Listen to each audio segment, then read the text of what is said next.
So this is going to be my review of The Walking Dead Season 10, Episode 14, titled Look at the Flowers. If you have not seen this episode, I cannot stress it enough. There's going to be full spoilers within this episode, so if you want to watch this episode and you don't want to get anything spoiled for you, just don't watch this review. But once you've seen the episode, come back and watch the review after that. So now that you're all up to date and you know the spoilers in this, let's go.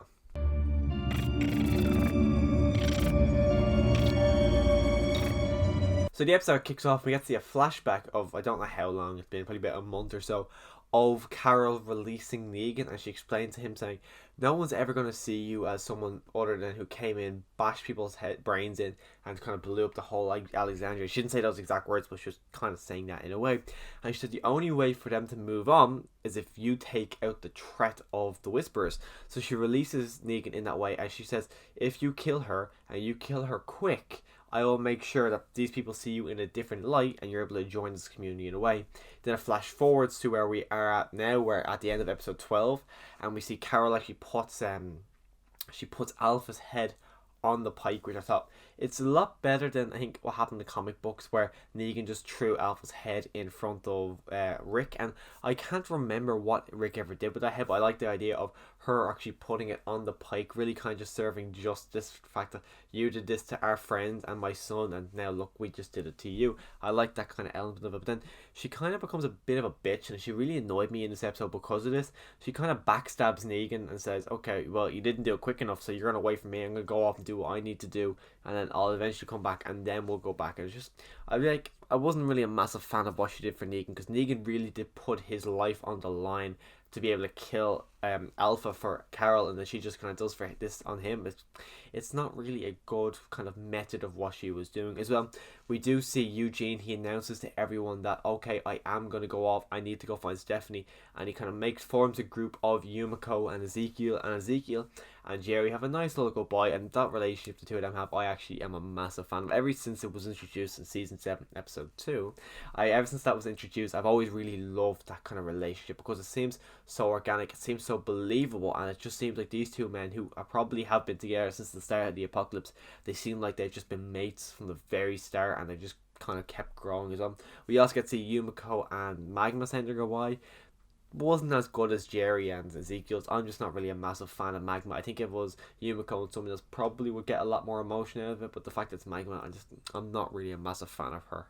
And because Negan and Carol left Alpha's head in the pike, of course, Beta and two Whisperers came across Alpha's head, and Beta is just shocked and he's annoyed, and then one of the Whisperers says, oh, so you're the new Alpha, and you can tell straight away, not only if you're a comic book fan, but also just kind of the way the whole kind of atmosphere was.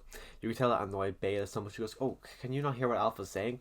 And he brings the Whisperer close, and he lets Alpha's walker head eat the side of his face, and then the guy's still alive, and then the other Whisperer who was there, and he's like, oh, no way, I'm not hanging out with this guy. And he runs away when Beta was feeding him. Like, okay, that's something very small they didn't have to do, but I just thought it was a really funny kind of way of having that all play out. And then while this is happening, Negan's making his way over to get Lydia and kind of release her and kind of explain everything that happens, but then Daryl is actually in that kind of hut for some reason, and he threatens to kill Negan, and Negan reveals, oh no, I killed Alpha, you went out, you couldn't kill Alpha, I went out, I did kill Alpha. And he shows Daryl Alpha's Whisperer mask, which when I see him, I'm like, it's a bit weird he's carrying that, but it also makes sense, just kind of a little bit of more evidence that he did kill Alpha. Daryl doesn't believe her, or believe him, so they start making their way over to the actual pikes where they were kept.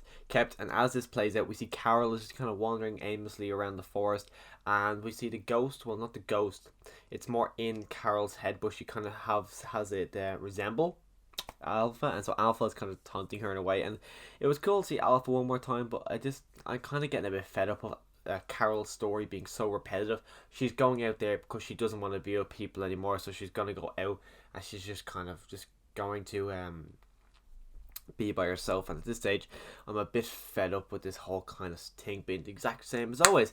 And Beta also goes to some small town. He finds this little bar, and in the back of the bar there seems like a little hut, and I'm pretty sure that was where Beta was kind of set up at the start of the apocalypse, because it looked like, my guess is, I think most people are guessing now, he was a famous musician, had all his records there, had a poster from the wall. I'm assuming it was him who was there before. I'd be kind of shocked if that was just some major fan. And just to quickly kind of recap where Eugene, Yumiko, and Ezekiel are, they're on their way, they're making their way to Stephanie, and they see some walkers in the cage. And a comic fan knows what they're kind of setting up with that kind of thing, but a new person who's never seen the comic book, they're like, okay, what is this? But I'll come back to them. We also see that Negan and Daryl, they actually do make it to the spikes. Alpha's head is gone. Negan's like, it was here, I don't know where it's gone. Three Whisperers show up, and they're like, oh my god, it's you, Negan, you're the new Alpha. And the way the whole scene played out, it was really, really predictable. It kind of gets them all. Negan kind of gets the shotgun, which was Alpha's shotgun that one of the Whisperers was carrying. He's going on that they're going to kill Daryl, and then last minute, Negan kills one of the Whisperers, then he kills another, and Daryl kills one. I found the whole scene, it was cool to see Negan and Daryl working together. It was cool how to see kind of really obnoxious Negan the way he was. Daryl went on his knees like he did back in the season 6 finale. But other than that, I just found the whole kind of scene to be really predictable. Like as soon as it kind of started, I was able to predict that how the whole thing was going to end.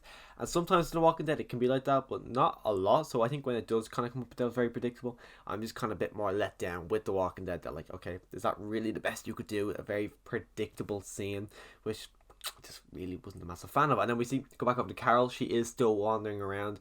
She's making her way to a hut. She's planning on just leaving, and kind of Alpha's still taunting her. She's slagging her about Lizzie and Mika, who I was surprised you got a nod. You got Sophia, you got Henry, all these people. And then she mentions Maggie, and that's a little nod. I think it's just to get people to remember, like, oh yeah, Maggie's still out there, and Maggie is still coming back. She mentions that she did send a letter to Maggie about Alpha, so there's another hint. I don't think we'll see Maggie next week. I think it'll be in episode 16 we will see Maggie, but they're still just kind of setting the seeds there. Week before we had Glenn to remind us. The week before that we also had a bit of Glenn, a bit of Maggie, so they're really trying to remind everyone that Maggie is coming back. And while Carol is out there in this kind of hut, the hut kind of roof, majority of it falls and she collapses underneath it. And the scene as well, it kind of plays out a bit more like a predictable scene, like the Negan and Daryl one. Alpha's there taunting her. All of a sudden, a walker comes out of nowhere. It gets chopped for a little bit, comes closer, and it's getting closer. Carol's panicking, and of course, very last minute, Carol gets out of the rubble and she kills this walker. I think I would have preferred maybe if someone had come across her and saved her, rather than, even that would have been predictable too. But I just think it'd be better than the way it happened. I hate those scenes where she's trapped till the very last moment and then she's saved. It's just stuff like that. I'm kind of getting a bit fed up with The Walking Dead doing stuff like that, because I love The Walking Dead, but I hate when they just do really, really predictable stuff like that. I'm not really a massive fan of that. And then after Negan and Daryl have kind of killed all those Whisperers, they are sitting on the ground, they're talking. Negan's kind of talking about how he loved being free, and he doesn't want to go back to a cage. And then of course Daryl smiles, and he's like, okay, so we're getting somewhere. Daryl's kind of starting to kind of ease up on Negan a bit. They're having a moment here, which I think is good for the future of Negan to be able to free, because I think Daryl is one of the main people that Daryl and Maggie are the two main people I think they're going to need to kind of, Negan's going to need to convince for him to be free, is those two. Mostly, I think Daryl. Maggie can't really stop him, I don't think, at this stage. No one's really going to listen to Maggie, but Daryl, everyone's going to listen to Daryl, so he's going to have to work on Daryl a little bit more. And we go back over to Beta. He's sitting there, he's crying over the dead Alpha, and he pulls the bit of the mask that Gamma ripped off a while back. He just kind of pulls it off. He plays his music really loud. He creates a horde of walkers, and then we see him. This is the last bit of the episode, but we see him walking out of the. Actually, sorry, he puts Alpha down beforehand. He's been carrying her head around. He kills the walker head, and he leaves the place with a horde, and then it zooms in on his face. The piece that Gamma tore off, he's left it. He doesn't want that anymore. He's actually cut Alpha's skin off, and he's now put Alpha's skin on his head. So now he's not only carrying whoever that guy was at the start of the apocalypse with him, he's also carrying a bit of Alpha with him, which I thought the idea is great. The look of it is great, and I'm really excited. I love Beta as a villain.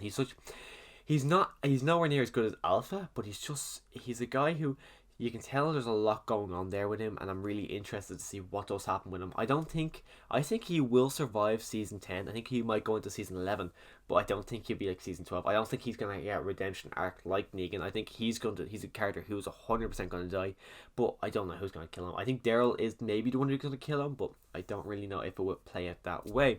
Also, Negan and Daryl, they're back in Alexandria, and Carol does make her way back to Alexandria. So now we've got Negan, Carol, and Daryl out there. Daryl still doesn't know Daryl still hasn't been told that Rick's alive, so maybe in next week's episode he will find out that Rick is actually alive. And as I said, I will catch back up with Ezekiel, Magma, and Eugene. They're actually sort of wandering around. I don't think they said what city it was, but then we see walkers in kind of situations there would have been in the past. We see someone on one of those electric scooters. We see two people strapped to a table having dinner, and then there's another one in a car, and then another one sitting outside the car dressed up as a police officer giving a ticket. And Ezekiel actually lost his shit. He was laughing for ages at this, and then they kind of keep walking and they wander into the princess, and she got so excited to see them, and I was shocked. And I mean, I was actually shocked how happy I was to actually see the princess, because I knew she was coming, but I didn't really think anything of it. I didn't really think I would be as excited to see the princess as I actually am right now. As soon as I did, I went on eBay and I actually bought a princess figure, because it's been something on my mind to buy this figure for what, a year or two now. And I'm thinking, oh no, I don't really want it. But as soon as I seen her on the screen, I'm like, yes, I do want that the figure of the princess. Just, I'm really excited to see how she is in the TV series. I wonder if she's going to be like she was in the comic books, because a lot of people found her really irritating in comic books. I found her irritating, but I also really enjoyed her character. So I'm actually really excited to see what they do with the princess in the in the TV series. I was thinking she was going to come in with Maggie, but they're kind of just did the exact same thing they did in the comic book series, and it's a new character. I'm really excited to see what they do with her. So that is my review of season 10, episode 14 of The Walking Dead. The episode overall, I thought it was very much of a stepping stone. I think episode 13, big Michonne episode. Episode 12 was the big fall the hilltop. So episode 14, I felt like it was just kind of a stepping stone to episode 15, which episode 16 has actually been delayed now. If you don't actually know that, it's been delayed for the unforeseeable future, because they were never actually able to finish post-production.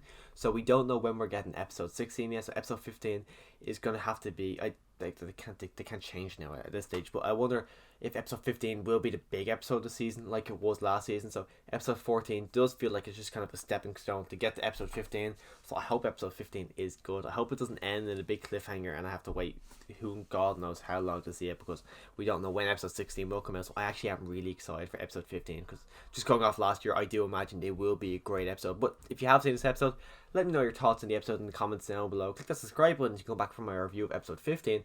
I'm considering doing a ranking of my top 10 favourite Walking Dead characters. So if you want to see that ranking, make sure you click that subscribe button so you can come back when I do upload that video. But as always, thanks for watching.